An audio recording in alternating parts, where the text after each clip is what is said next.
देखिए, मैं अपना मेकअप रूम तो कई बार आपको दिखा चुकी हूँ। क्या है ना कि हमारा मेकअप रूम जो होता है वो हमारा एक तरह से सॉफ्ट कॉर्नर, कोजी कॉर्नर होता है, जहां ऑफिस की झपाझप से दूर थोड़े वक्त के लिए शांत बैठ सकते हैं।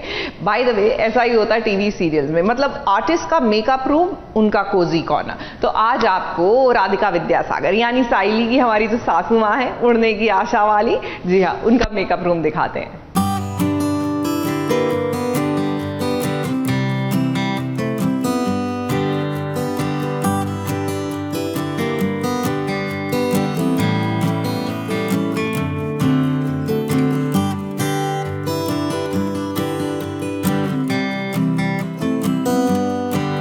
Hi, I'm Radhika Vidyasagar, मतलब रेणुका फ्रॉम उड़ने की आशा on star plus.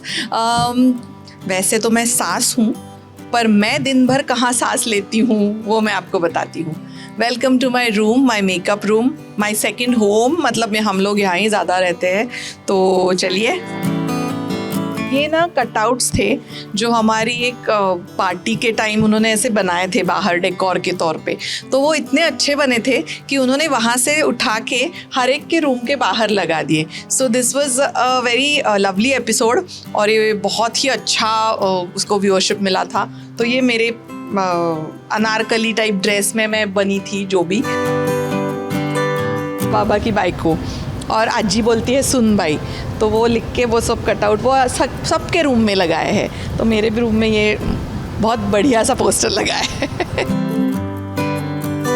This is my room, और ये इन लोगों का भी रूम है, because I love pets, I am a dog lover. ये हमारा गुगली है, इसका नाम ना गुगली रखा है, बहुत ही प्यारा है, सबका चहीता है हमारे सेट पे। He is our lucky charm. और ये भी है, ये दोनों अभी ना अंदर बैठते हैं, इनका ही रूम है मानो, एसी में बैठ जाते हैं, दिन भर सोते हैं, and they are very cute dogs, बहुत अच्छे हैं और सेट की रक्षा भी करते हैं। ये ना मेरे डांस क्लास, मतलब रेणुका के डांस क्लास के पोस्टर्स छपवाए थे, तो मैंने ये लगा दिए ऐसे ही। Gratitude for everything. This is my खाने का सामान। अभी तो शाम हो गई है एंड थोड़ा सा सजावट किया है। And this is the most important part, ये है dressing table type mirror. Makeup तो ज़रूरी है, तो मेकअप का सामान है सारा, मेरा मेकअप बॉक्स, मेरी वैनिटी, मतलब वैनिटी बॉक्स जो बोलते हैं, एंड पाउच है, सब है। पानी, पीने का पानी थोड़ा थोड़ा फैला है, थोड़ा थोड़ा नीट है। ये ना कुछ कुछ फैंस ने दिया हुआ था, ये बहुत ही अच्छा बॉटल दिया था फैंस ने, और पानी का ये मग दिया था किसी ने, and we use it every day. And ये कैंडल भी बहुत अच्छी है जिस पे रेणुका का फोटो है। ये तो तोरण मतलब वेरी मच राजस्थानी कपड़े से बना हुआ है, तो मैं लाई थी, मुझे बहुत अच्छा लगता है। गणपति बप्पा तो रहते हैं। ये भी किसी फैन ने दिया है, वेरी मतलब बहुत अच्छे से बना हुआ है, जिसमें सब सामान डाल के हम लेके आते हैं। खाना पीना सब, मेरा reading material, everything is in the basket. So this is one part of the room. The second part, अगर मुझे आराम करना है, मुझे लेटना है, वो जो भी है, तो मेरा सेकेंड पार्ट दिखाती हूँ।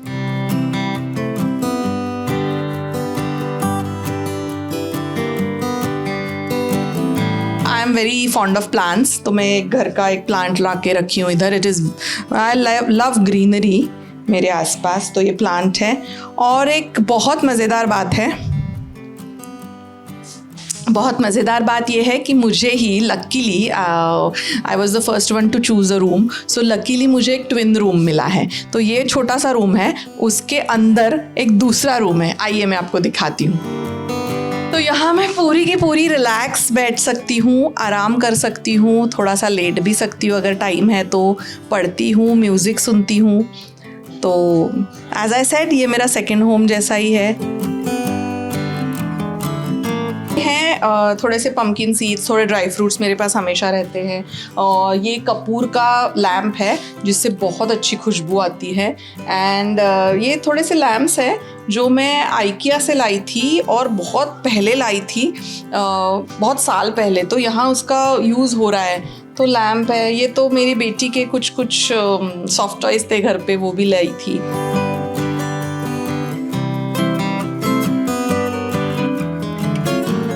फ्रेग्रेंसेस तो यूज़ करने ही पड़ते हैं मुंबई के लिए, मुंबई के वेदर में 12 घंटे काम करते हैं तो।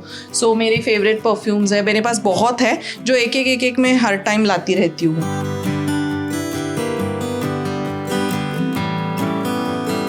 बहुत अच्छा लगा। And this segment I really love because जब एक्टर्स अपना जो भी दिन भर का मेरा दिन कैसा होता है, मेरे पर्स में क्या है, मेरा रूम कैसा है दिखाते, बहुत इंटरेस्टिंग सेगमेंट है ये। आई ऑल्सो डू वॉच बाकी लोगों का, तो डेफिनेटली आई एम श्योर ये लोगों को अच्छा लगता है।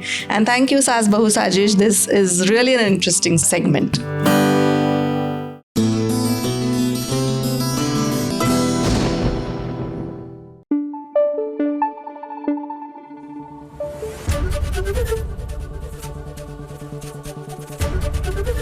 एबीपी न्यूज आपको रखे आगे।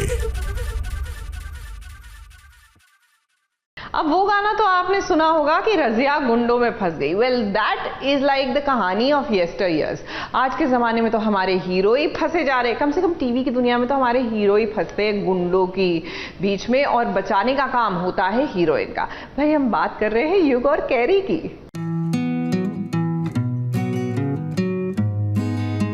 एडवोकेट युग सिन्हा के बारे में मैं कुछ कहना चाहती हूँ। सही सलामत जिंदा खड़ी हूँ तो वो एडवोकेट युग सिन्हा की वजह से। इन्होंने जान बचाई है मेरी। पर सर मैं दावे के साथ कह सकती हूँ कि मिस्टर सिन्हा ने आज तक गलत का साथ नहीं दिया। ये साजिश करने वाला आप सबके बीच में यहाँ मौजूद है और वो है मिस्टर मलहोत्रा।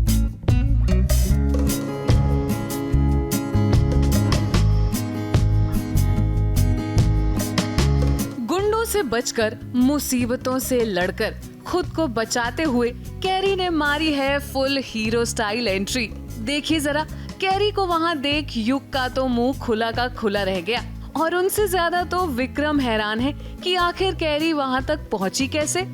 सीरियल उफ ये लव में कैरी ने कमाल कर दिया है। युग के लिए वो गुंडों से लड़ गई हैं।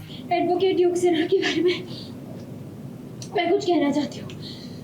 सही सलामत जिंदा खड़ी हूँ तो वो एडवोकेट युग सिन्हा की वजह से। इन्होंने जान बचाई है मेरी। और अब हम आपको बता दें कि ये साजिश किसी और की नहीं बल्कि विक्रम की है। वो तो पुरानी रंजिश के कारण ये चाहते ही हैं कि युग का लॉयर का लाइसेंस कैंसिल हो जाए। यहाँ तक कि उन्होंने कैरी के पीछे गुंडे भी भिजवाए थे ताकि वो सबूत लेकर कोर्ट तक ना पहुँच पाए। मगर कैरी तो कैरी निकली जिन्होंने कमाल कर दिखाया, और भाई उनको भला कौन रोक सकता है। मिस्टर सिन्हा के खिलाफ साजिश करने वाला यहाँ आप सबके बीच में बैठा है और वो है advocate Malhotra. Sir, mister Sinha से एक केस में हारने के बाद उनसे बदला लेने के लिए मिस्टर मलहोत्रा मिस्टर सिन्हा से उनके वकालत का लाइसेंस छीनना चाहते हैं। प्लानिंग इसलिए फेल हो गई क्योंकि कैरी भी आ गई। अगर कैरी नहीं बचाती तो युग सिन्हा की आज लाइसेंस जो थी लॉयर की वो निकल गई थी। अब अगर आप ये सोच रहे हैं कि आखिर विक्रम युग के खिलाफ साजिश क्यों कर रहे हैं, तो हम आपको बता दें कि विक्रम और युग की पुरानी दुश्मनी है। वैसे ये तो आपने सुना ही होगा कि दूसरों के लिए जो गड्ढा खोदता है वो खुद भी उसमें जरूर गिरता है। विक्रम अपने बिछाए हुए जाल में खुद ही फंस गए। विक्रम की पहली बीवी लता थी, तो मैंने लता का केस लड़ा था लता की तरफ से, और युग ने उस बात को अप्रिशिएट ना करते हुए, बिकॉज मेरे हिसाब से युग जैसा स्वभाव का है वो तब भी गलत था, आज भी गलत है, क्योंकि उसका बिहेवियर औरतों की तरफ ठीक नहीं है और वो तब से चलता आ रहा है। तब भी मैं केस जीता था और आज भी मेरे केस जीतने की बारी आने वाली है। बाकी उसी रंजिश को लेते हुए उसके मन में भी थोड़ी मेरे प्रति क्या कहूँ, नफरत है, और मेरे मन में भी थोड़ी सी उसके लिए नफरत है। उफ, ये कैरी की जिंदगी से मुसीबतें खत्म होने का नाम ही नहीं लेती। मगर हम तो यही उम्मीद करते हैं कि इनका लव इतना भी मुश्किल ना हो, जल्द ही दोनों की लव स्टोरी शुरू हो जाए। मुंबई से सुजीत मिश्रा के साथ एबीपी न्यूज रिपोर्ट।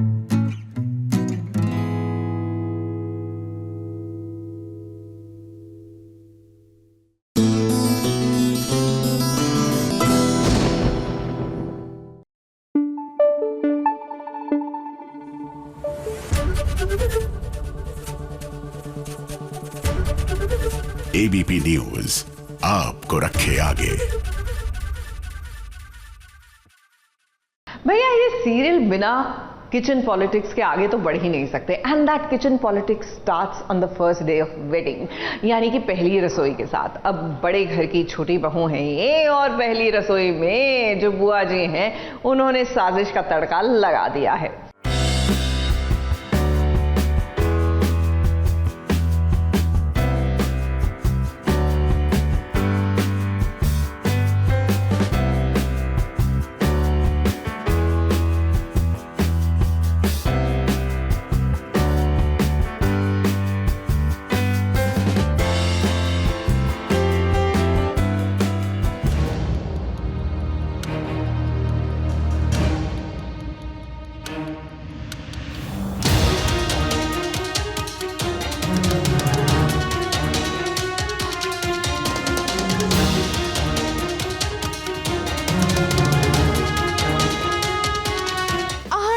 अच्छी बहू बनना चाहती है। अब यूं तो उसके सामने कई परेशानियां आई, मगर फिर भी वो डट कर सभी का सामना करती आई है। और देखिए ना, आज वो अपने घर में अपनी पहली रसोई के लिए पूरी तरह से तैयार है। फिर भले ही उसे खाना ठीक से बनाने नहीं आता, मगर फिर भी वो पूरी कोशिश कर रही है कि वो घर में अच्छे से खाना बना ले। अब उसने सोचा है कि वो घर वालों के लिए पुलाव बनाएगी। ऐसे में वो काफी मेहनत कर रही है ताकि सभी को उसका बनाया हुआ खाना पसंद आ जाए। मगर लगता है कि ये बात किसी को रास नहीं आ रही है। क्यों, है कि नहीं आहाना? तो जैसा कि शादी के बाद की रस्में होती हैं जो बहुओं को फॉलो करनी होती है, तो यहाँ पे भी एक रस्म है शायद, जहाँ नई नवेली दुल्हन खाना बनाती है। खाने में कोई भी एक डिश जो वो पूरे घर वालों के लिए बनाती है और उनको परोसती है, और फिर वो लोग बताते हैं कि वो खाना कैसा बना है। तो मैं भी वही खाना बना रही हूँ आज अपने पूरे परिवार के लिए। पुलाव बना रही हूँ मैं, और उम्मीद है कि सबको अच्छा लगेगा। अब यहाँ सीधी साधी भोली भाली बहुरानी को कोई तंग ना करे, ऐसा तो हो ही नहीं सकता। बस फिर क्या, चाची चाहती है कि बहुरानी को सासू माँ से डांट और फटकार मिले, और अर्जुन और घर वालों के सामने उसे ताने मिले, जिसके लिए उन्होंने देखिए क्या कर डाला।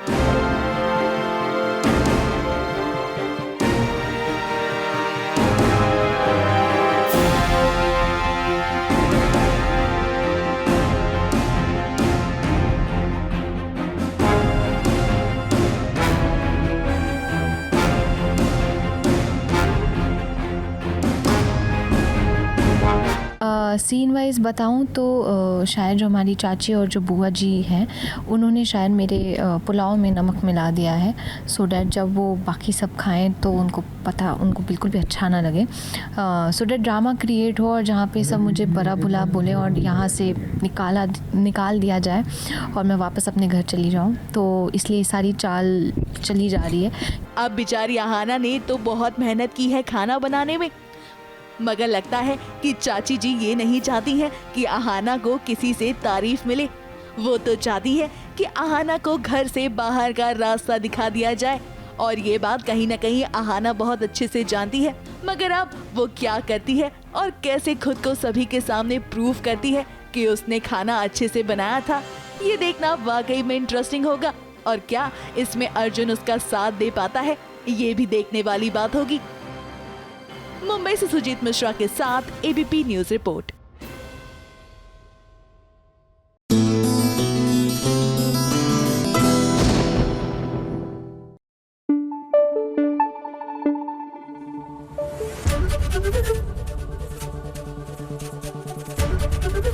एबीपी न्यूज आपको रखे आगे। Well, it's a थर्सडे, और जाहिर सी बात है कि थर्सडे के दिन तो हमने टीआरपी की बात करनी ही है। Of course that's like the most awaited high point of our Thursday. तो चलिए देखिए आपके फेवरेट सीरियल की टीआरपी का क्या है हाल। आ गया है टीवी की दुनिया का टीआरपी चार्ट, और आज हम आपको बताएंगे कि आखिर किसने मारी है नंबर 1 की बाजी। तो सबसे पहले बात करते हैं नंबर 5 की। नंबर 5 पर बना हुआ है serial advocate Anjali Awasthi 1.4 rating के साथ। नंबर 4 पर बना हुआ है मंगल लक्ष्मी लक्ष्मी का सफर और मंगल लक्ष्मी, दोनों ही शो बने हुए हैं नंबर 4 की पोजीशन पर, वो भी 1.5 रेटिंग के साथ। नंबर 3 के स्थान पर बना हुआ है वीकेंड स्पेशल शो यानी कि लाफ्टर शेफ अनलिमिटेड एंटरटेनमेंट को दर्शकों ने काफी प्यार दिया है, क्योंकि ये बना हुआ है नंबर 3 के स्थान पर, वो भी 1.6 रेटिंग के साथ।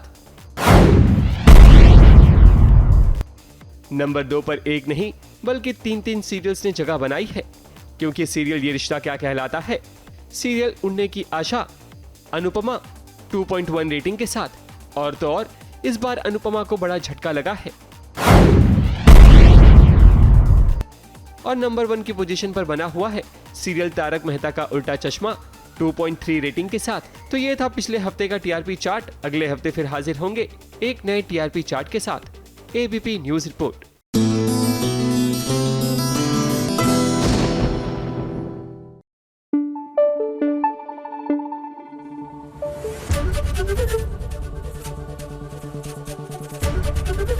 एबीपी न्यूज आपको रखे आगे।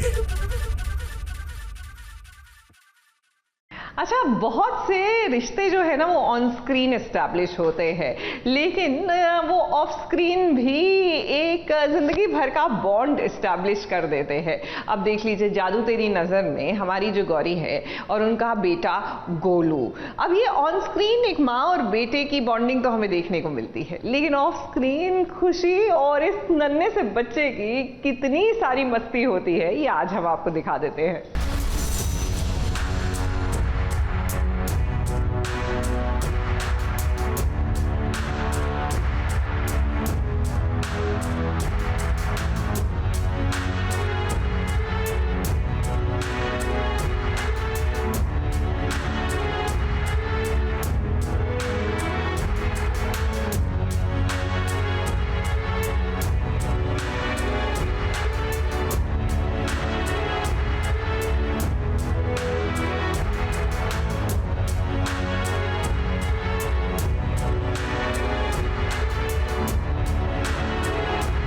ऑन स्क्रीन का रिश्ता कभी कभी इतना स्ट्रॉन्ग हो जाता है कि उसकी झलक ऑफ स्क्रीन भी नजर आने लगती है।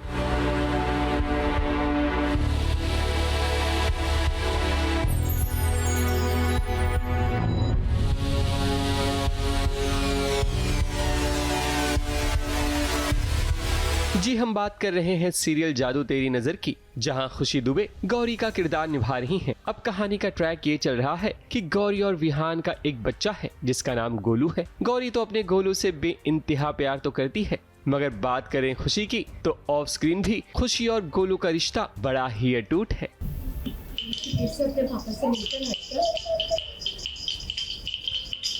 देखा तो बात दरअसल ये है कि कहानी में विहान गौरी से अलग हो चुका है, यानी कि दोनों बिछड़ गए हैं। ऐसे में गौरी अपने दिल का दर्द किसी और से नहीं बल्कि अपने गोलू से बांटती है। हालांकि ये इस छोटे से बच्चे में बड़ी शक्ति है, या यूं कहें कि ये छोटा पैकेट बड़ा धमाका है तो कहना गलत ना होगा, क्योंकि गोलू यही गौरी के सामने मौजूद होते हुए भी अपने पिता विहान के पास पहुंच जाएगा, जहां विहान का रोका चल रहा है। मगर गोलू ही ऐसा कुछ करेगा जिसके कारण विहान और गौरी का रिश्ता टूटने से बिखर जाएगा। गौरी बहुत दुख में है कि एक तो वो विहान को नहीं बता पाई है कि गोलू उसका बेटा है। Also she is living away from a husband, the love of her life. तो यही सब चल रहा है और गोलू बीच में एक क्रेयॉन से एक पोर्टल बना के खो जाता है और जाके विहान और उर्वी की जो रोका सेरेमनी है उसमें उसको रोकना चाह रहा था गोलू। फिर उसके बाद कट्टू गोलू वापस आता है। गौरी परेशान हो गई थी इस बीच कि गोलू कहाँ गया। फिर गोलू वापस आता है।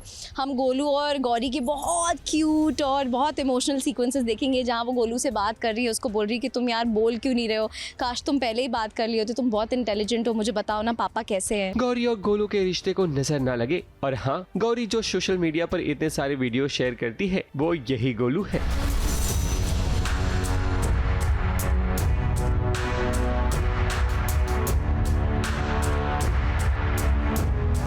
गोलू और गौरी का बॉन्ड हर किसी को पसंद आ रहा है। हमारी भी यही कामना है कि इस रिश्ते की बहुत बहुत लंबी उम्र हो। मुंबई से सोनू शुक्ला के साथ एबीपी न्यूज रिपोर्ट।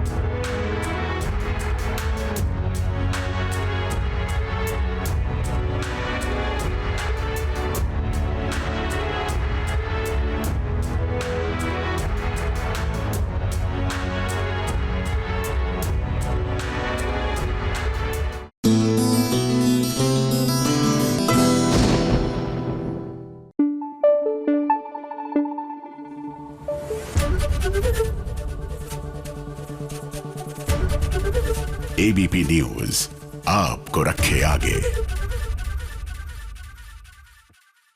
आखिरकार ये रिश्ते क्या कहलाएंगे? जी हाँ, एक तरफ तो अबीरा की लाइफ में एक ऐसा रिश्ता है जो बिखरता जा रहा है, चाहकर भी वो उसको संजोकर नहीं रख पा रही। हम बात कर रहे हैं अबीरा और अरमान की। तो वहीं एक नया रिश्ता जुड़ने की कागार पर है, क्योंकि अंशुमन की बहन रिश्ते की बात लेकर अबीरा के घर पहुंच गई है।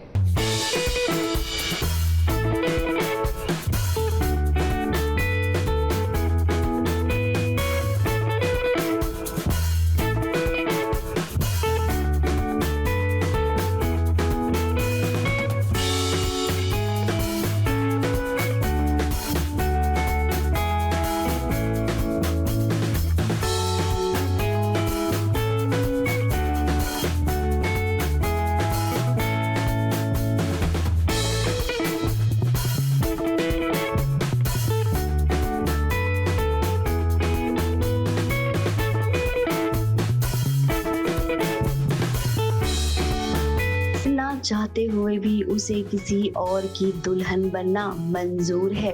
अब अरमान ने उसके साथ जो सलूक किया, भला उसके चलते अबीरा खुद को कहाँ रोक पाई अंशुमन की दुल्हन बनने से।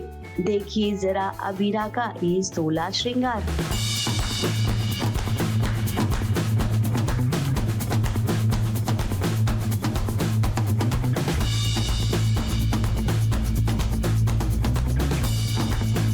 ये मेरा अंशुमन से सगाई एज एन एंगेजमेंट वाला लुक है। तो I think all white theme है विद ग्रीन ज्वेलरी। नहीं, एक्चुअली बहुत कंफर्टेबल है। मुझे लगा भी था कि जैकेट शायद थोड़ा गर्मी करेगा, but it's going very well with the outfit. So I think overall बहुत ज़्यादा मैच हो रहा है एंड सटल है but impactful and nice colour. I think this colour is suiting me. Abira ने जो फैसला लिया है उस फैसले के पीछे बहुत बड़ी वजह है। अरमान ने जो अबीरा के साथ किया वो बिल्कुल भी सही नहीं था, इसीलिए अब अबीरा को जो सही लग रहा है वो वही करेगी। दादी सा is fully excited for the engagement. माँ इज कम्प्लीटली एक्सट्रीम ऑपोजिट पे कि अरमान। अबीरा कहीं मिडिल में है, उसको समझ में नहीं आ रहा है कि उसको क्या चाहिए। अंशुमन अच्छा इंसान है बट उसका दिल अरमान के पास है। सो अंशुमन की बहन अपने भाई का शगुन लेकर आई है अबीरा के घर। अब दादी सा तो चाहती है कि अबीरा अपनी जिंदगी में आगे बढ़े, इसीलिए दादी सा खुश हैं। लेकिन यहाँ पर विद्या का क्या करें? विद्या अभी भी नहीं चाहती है कि अरमान अबीरा दूर हो जाए। हालांकि दोनों ने तलाक के कागजात पर साइन कर दिया है। इसके बावजूद विद्या को उम्मीद है कि दोनों फिर से साथ आ सकते हैं। अब विद्या अरमान की मम्मी है तो उनका हमें अरमान के लिए कंसर्न ही रहेगा, बट अंशुमन मेरे भैया हैं और फाइनली अबीरा ने हाँ कह दी है शादी के लिए। तो बस वही सगाई की तैयारी शुरू है। अब दूल्हे राजा के घर से शगुन आ गया है और वो भी दूल्हे की बहन ने शगुन लाया है। तो जहाँ तक हमें लगता है कि ये बात आगे भी बढ़ेगी। हाँ, विद्या जी नाराज़ है, बट आई थिंक तानिया का उससे उतना फ़र्क नहीं पड़ता है, क्योंकि तानिया अब इस चीज़ पे बिलीव कर रही है कि सगाई तो होने वाली है, सगाई तो हो रही है। तो जो भी है विद्या जी का वो तानिया का इंटरेक्शन उससे थोड़ा सा कम है।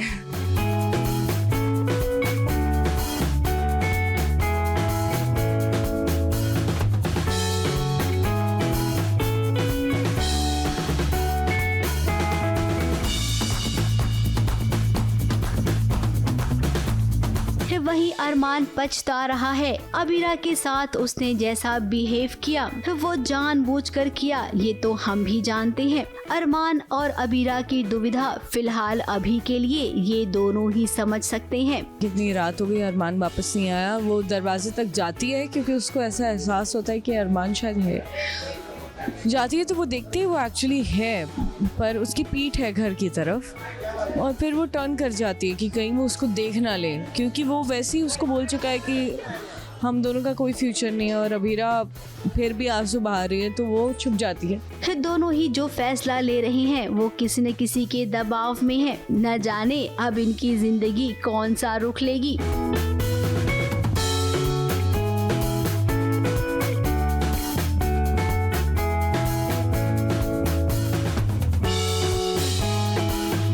वहीं अरमान क्रिश के पास आया है, उससे माफी भी मांग रहा है और कह रहा है कि मुझसे जो हुआ वो गलत हुआ, लेकिन अब तुम मुझे नौकरी दे दो।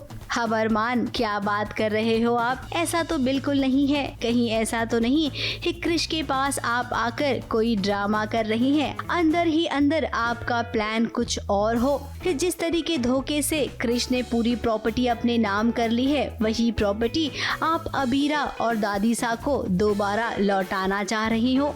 अब देखिए, हमने तो केवल गेस किया है, क्या पता ऐसा हो जाए। ABP news report.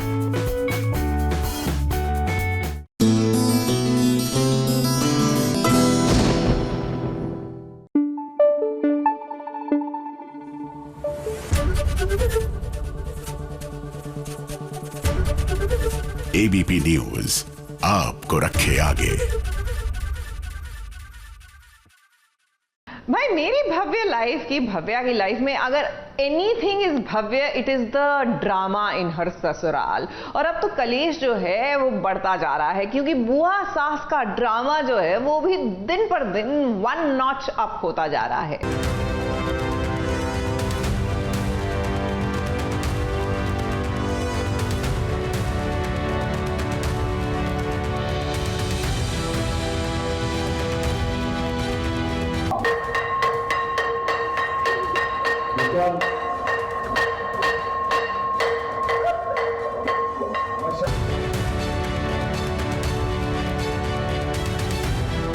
वक्त जब बुरा चल रहा होता है तो ऊंट पर बैठे व्यक्ति को भी कुत्ता काट लेता है। ऐसा ही कुछ अब भव्या की लाइफ में चल रहा है। जब से भव्या के ससुर हॉस्पिटलाइज हुए हैं, तब से भव्या की जिंदगी जहन्नुम हो गई है। कभी सास थप्पड़ मार देती है,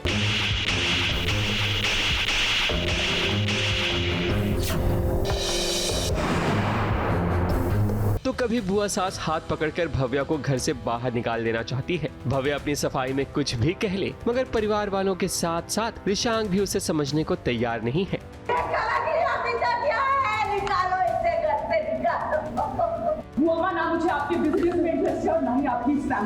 बात दरअसल ये है कि बुआ सास ने घर में हवन रखा था ताकि उनके भाई नितिन की तबीयत में सुधार आ जाए, लेकिन जब सभी ने ये सुना कि नितिन ने सब कुछ भव्या के नाम कर दिया है, तब से बुआ जी पर तो जैसे कोई भूत सवार हो गया हो।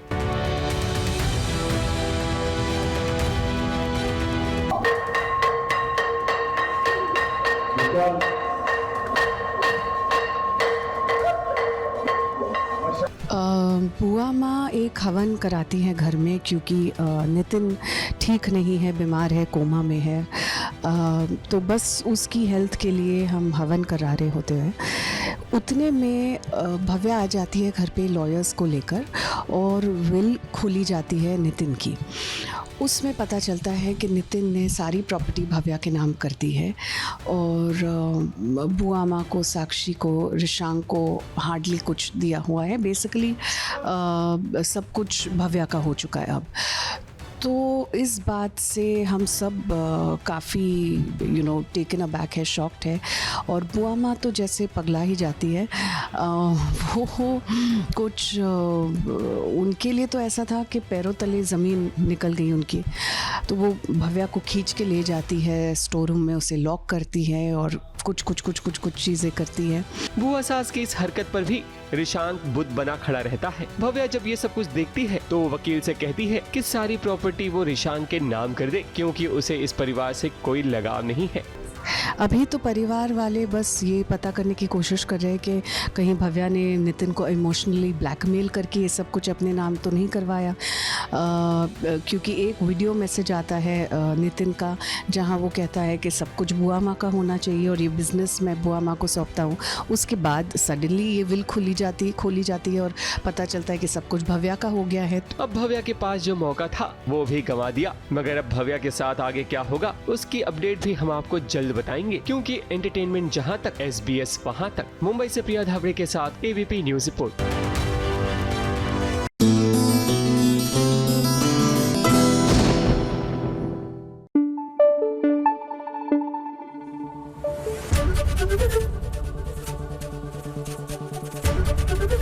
ABP न्यूज आपको रखे आगे। और चलिए फटाफट से होकर सवार हमारी फटाफट एक्सप्रेस पर करते हैं टेलीविजन की दुनिया की सैर। आ गई है फटाफट खबरों की रेलगाड़ी, और फटाफट खबरों की रेलगाड़ी का पहला स्टेशन है सीरियल कुमकुम भाग्य का सेट। कुमकुम भाग्य की कहानी में एक नया मोड़ आने वाला है। कहानी कुछ इस तरह से मोड़ लेगी कि शिवांश जब अस्पताल में होगा तब उसे जान से मारने के लिए पायल के गुंडे पहुंच जाएंगे, और वहीं प्रार्थना को ये पता चलेगा कि ये गुंडे जो शिवांश की जान के पीछे पड़े हैं उसे किसी और ने नहीं बल्कि पायल ने भेजे। फटाफट खबरों की रेलगाड़ी का अगला स्टेशन है सीरियल वसुधा का सेट। वसुधा की कहानी में मेघा तो अब तक एंटरटेनमेंट का तड़का लगा रही थी, मगर अब डबल तड़का लगाने के लिए करिश्मा चंद्रिका देवी के घर में प्रवेश करेगी, जिसके कारण चंद्रिका देवी और उनके परिवार की परेशानी बढ़ने वाली है। मगर घबराने की बात नहीं, इन सब का समाधान वसुधा जरूर निकाल लेगी।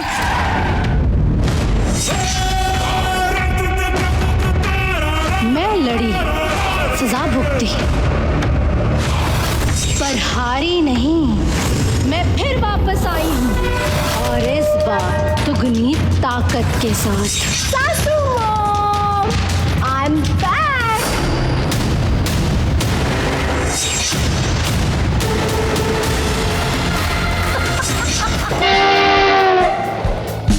फटाफट खबरों की रेलगाड़ी का अगला स्टेशन है सीरियल बड़े अच्छे लगते हैं का सेट। आने वाले ट्रैक में ऋषभ और भाग्यश्री की खट्टी मीठी नोक-झोंक देखने को मिलेगी। इसके अलावा ऋषभ भाग्यश्री के पिता को सच बताने वाला होगा, मगर भाग्यश्री अब झूठ का सहारा नहीं लेना चाहेगी, इसलिए वो अब अपने पिता को बताएगी कि उसका और ऋषभ का क्या रिश्ता है। मैं और झूठ नहीं बोल सकती।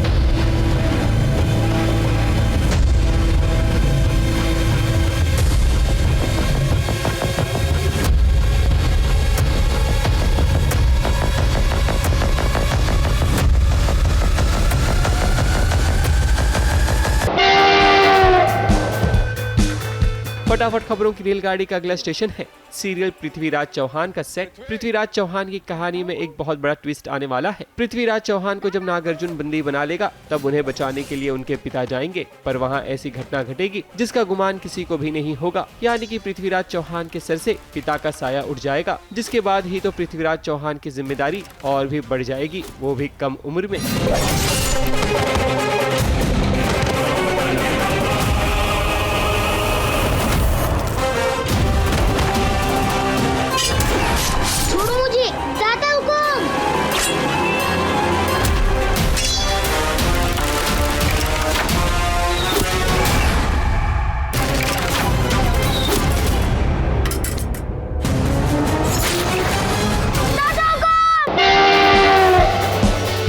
फटाफट खबरों की रेलगाड़ी का अगला स्टेशन है सीरियल आमी डाकिनी का सेट। डाकिनी बहुत बड़ी चाल चलने वाली है, क्योंकि अब उसने फैसला कर लिया है कि अमावस की रात को वो आयान से शादी करेगी। डाकिनी तो यहाँ तक मीरा को भी कहेगी कि वो उसकी शादी में जरूर आए। फटाफट खबरों की रेलगाड़ी में आज बस इतना ही। ABP news report.